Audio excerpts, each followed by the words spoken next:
Chapter 1004, Third Movement. Gray Rat Klein's eyelids twitched as he didn't hesitate to turn back into his half-open room, leave the balcony, and enter the master bedroom. He then entered the bathroom. He moved at an adequate pace, doing so as though he had been repeating this entire process like a daily routine. Locking the bathroom's door, Klein took 4 steps counterclockwise and passed through the gray fog filled with ravings and roars, finally taking his seat on the high-back chair of the Fool. And before this, he made his valet, Inuni, who was standing by the corridor, softly pray to see God Calvatua. Using the corresponding point of light, he beckoned for the See God scepter and began expanding his vision. He then locked onto the carriage that was driving towards Mac's residence, 39 Bachland Street. And this time, the person leaning against the glass window and leisurely taking in the scenery was no longer a gray rat, but a young man wearing a silk top hat and black trench coat. He had black hair and black eyes. His face was thin with a broad forehead. He wore a crystal monocle and had a faint smile on his lips. He was none other than the blasphemer, the angel of time, son of the creator, Ammon. Although Klein was already mentally prepared, his anxiety made his entire body feel chilly. Ammon had clearly appeared in his original form, but after stealing the rat demigod's destiny, he appeared as a gray rat in everyone's eyes without incurring any suspicion. He and his brother, Angel of Imagination Adam, had certain powers which were similar. It left terror in the mind of others the more they thought about it, but it was intrinsically different. If not for the gray fog and not for my deeper control of this place, I wouldn't have discovered it either. Klein felt a mix of joy and alarm as he expanded his vision to seek out Ammon's avatars. Compared to the grafting of destiny, the signs of parasitizing was a lot clearer. However, Klein didn't notice anything this time.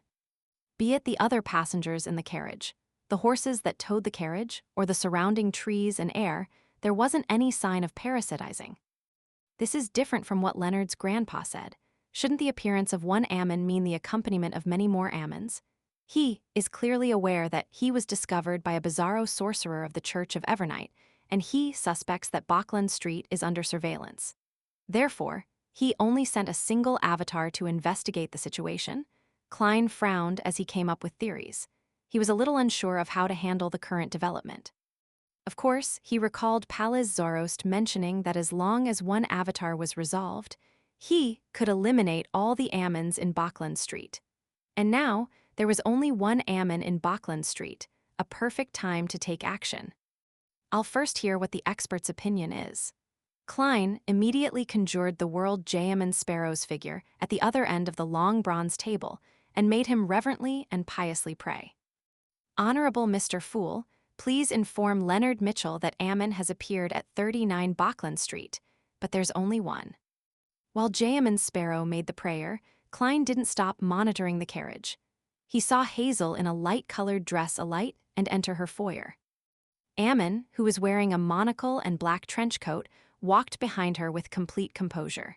Despite not having any concealment, the servants didn't notice him at all. It was as though there was only air or some inconspicuous creature behind Miss Hazel. Occasionally, the female servants would look at the ground and jump in fright. Just as they were about to scream, they would forget what they were about to do after their mouths opened. Ammon passed through the foyer and walked up the stairs. Pinching the crystal monocle, Ammon stuffed his hands into his pockets. Ringed, transparent worms began squirming out of his body as they crawled in every direction before vanishing. This left Klein's scalp tingling. He recalled Palaz Zoroast's description of Ammon's parasitizing power, a plague-like infection. Hazel had been in an excellent mood recently. This was because her teacher hadn't truly gone mad. Everything that happened previously was only a test, and she had passed it with flying colors. This made her gain plenty of knowledge about the supernatural world. She learned the essence of the potions and grasped the acting method. She also gained the opportunity to advance to cryptologist. She was currently a sequence 7 beyonder. So the world actually has such a magical side to it. I wonder when I can become a demigod and shake off my mortal coils. Hazel glanced at the hanging wall clock and rubbed her sunken tummy. she decided to get her mother to bring forward the high tea session today. After all, there weren't any guests. At noon, she had used the excuse of heading out for a meal to bring her teacher back. She also took the opportunity to act and hadn't had anything to eat. Upon thinking that, she glanced at her teacher who was sprawled on a leather cushion on the sofa. The gray rat had raised its front paw and pressed on its right eye. "Do you need any food?" Hazel asked reverently. The rat lowered its front paw and answered unhurriedly, "There's no need." "All right, teacher." Hazel turned around and walked forward, opening the door to her bedroom. Her lady's maid was standing along the corridor, leisurely looking at the balcony at the end of the corridor, as though she was admiring the afternoon sky.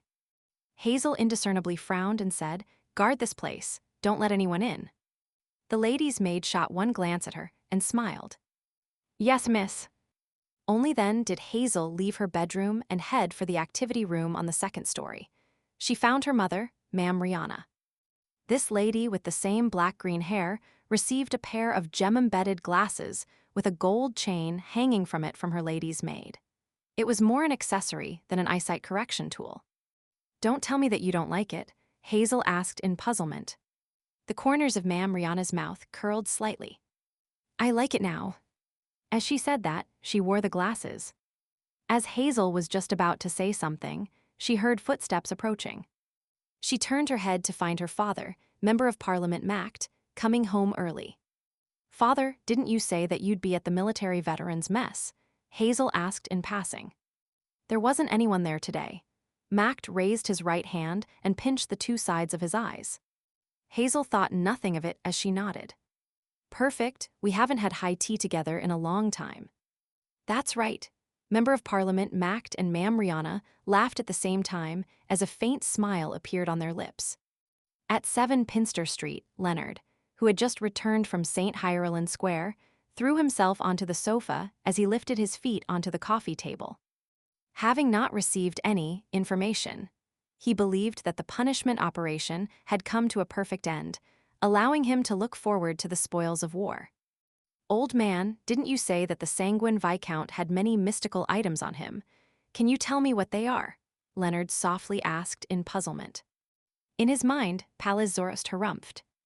"Items of that level aren't worth my notice." Leonard was just about to press further when his vision suddenly blurred. He saw the boundless grayish-white fog and J.M. Sparrow's blurry figure, as well as his prayer. "Ammon has appeared at 39 Bauckland Street, but there's only one." "Ammon has appeared?" That quickly. Leonard, who had already relaxed, retracted his feet immediately and sat straight up. He became more anxious than before the punishment operation began. He hurriedly informed Pallas Zoroast of Klein's words and asked, "Old man, what do we do now? Begin the operation? But there's only one Ammon avatar." Pallas Zoroast fell silent for 2 seconds before saying, "If there's only one Ammon, it implies that he has other motives, but none of that matters. In the 4th epoch, there's a saying, there's no point crying over spilled milk. Since it has begun, we can't falter.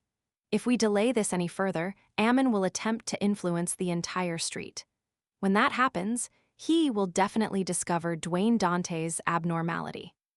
Klein returned to the real world and walked out of the bathroom. He had already made the corresponding preparations. He had creeping hunger on his left hand and an emblem carved from obsidian in his right. Then he made a noonie snap his fingers and use flaming jump to enter 39 Bauckland Street, Member of Parliament Mac's house, with the appearance of J.M. Sparrow. Control of the spirit body threads was instantly transferred to Klein, but this only seemed to sink into the vast ocean without any reaction. He had lost control of his marionette. Klein's eyelid twitched as he heard the door to the master bedroom creak open. It was a noonie. This youth with Lone and Balem blood in him had pushed open the door and walked in, completely outside of Klein's control. He then took out a crystal monocle from his pocket and rubbed it with his sleeve. Then, he leisurely wore it on his right eye. He then looked at Dwayne Dante's, the corners of his mouth curling up. "Found you." The mood in the bedroom froze as a noonie, who was pinching on the monocle, continued.